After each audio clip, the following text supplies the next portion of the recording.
of a connotation of relying on the Lord.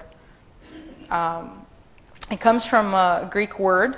One of the translations for this Greek word, pistis, is firm reliance. Firm reliance. It's actually leaning on God. You know when you're a little kid and maybe you're feeling unbalanced, and you actually lean on your parent's leg or you hold on to it. That's what it's talking about. It's actually leaning on Him. And that's why I like the word trust. It's got this stronger picture in modern English, I think. Faith should be more than mental assent to doctrines and facts.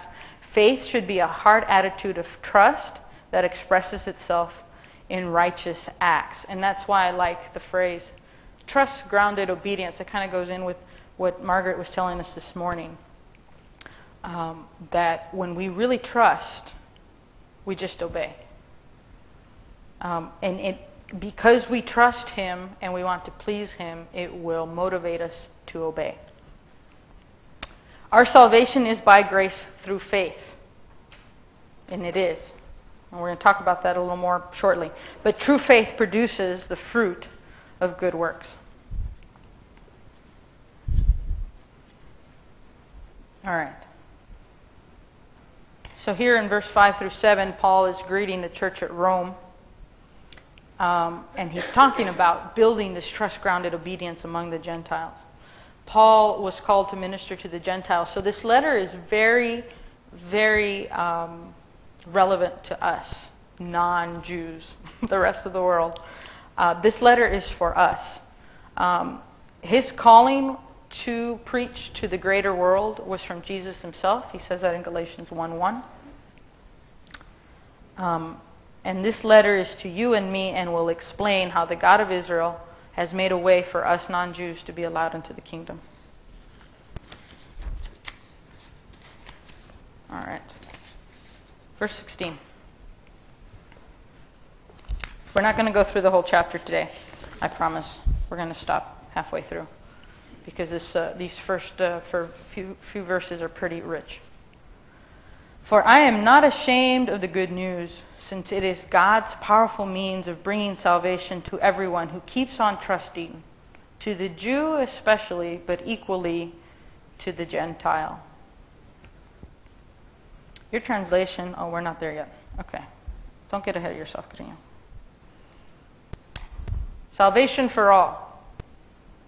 Why should we not be ashamed, but rather proud and eager to tell others about Jesus? This is what Paul is saying. I am not ashamed. Why? Why is he not ashamed? We always say that. Don't be ashamed. Well, why? Why shouldn't we be ashamed? And this is the answer to that question. Is because the good news is God's powerful means of bringing salvation to everyone who trusts. Everyone who keeps trusting. Salvation for whom and from what? All fallen humans. The Jew first, but also equally to the Gentile. Salvation is for all of us. And Paul is going to explain to us later in chapter 3 that all of us have fallen short. All of us.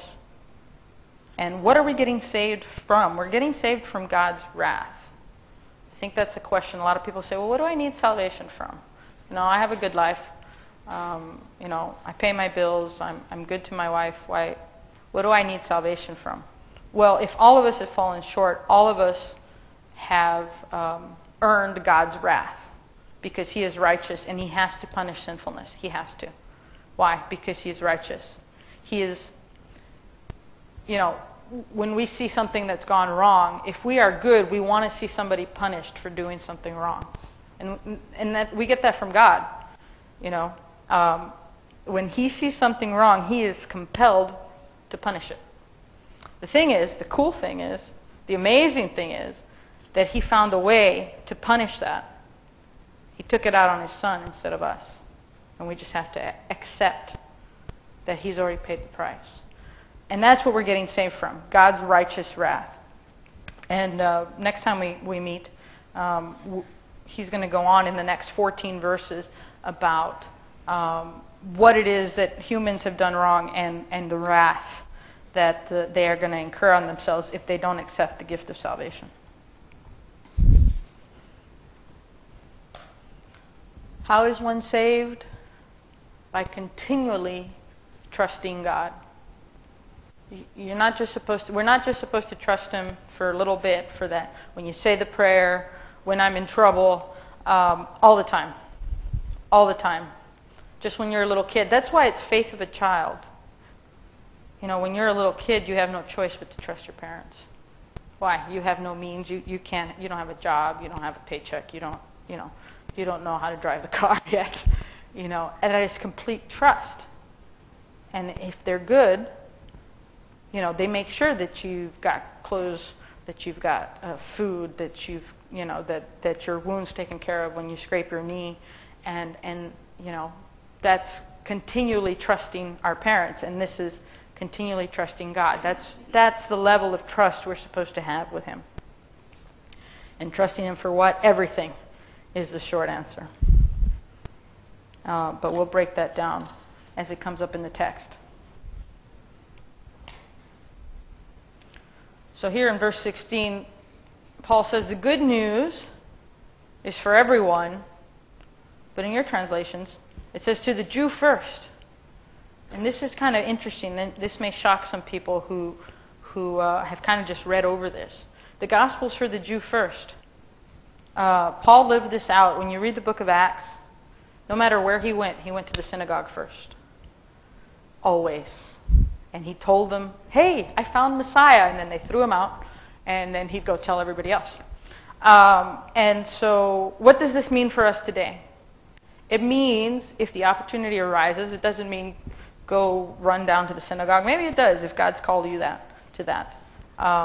But if the opportunity arises, even if the person that's sitting in front of you is a Jew, don't be ashamed. Just say, you know what? The Jesus I believe in is the Messiah you've been waiting for. It's as simple as that. And they're going to say, you know what? I don't want to hear it. And you're going to say, okay, you don't want to hear it. But if you do want to talk about it and you change your mind, ask me more. Or read about it. Think about reading the Gospel of John and see how every miracle there is the miracles that you were waiting for Messiah to perform. And then the other thing that means for us today is pray for the peace of Jerusalem. Psalms 122 tells us to pray for the peace of Jerusalem. And if you really think about it, what that means to me is peace will only come when Messiah returns to sit on David's throne once and for all. So really, when we are praying for the peace of Jerusalem, we're praying for our Savior to come back. And that is a valid prayer. All right. Romans, verse 17, back in Romans.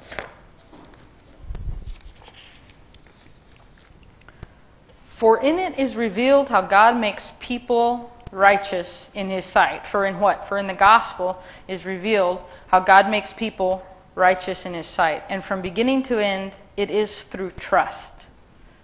As the scriptures put it, but the person who is righteous will live his life by trust.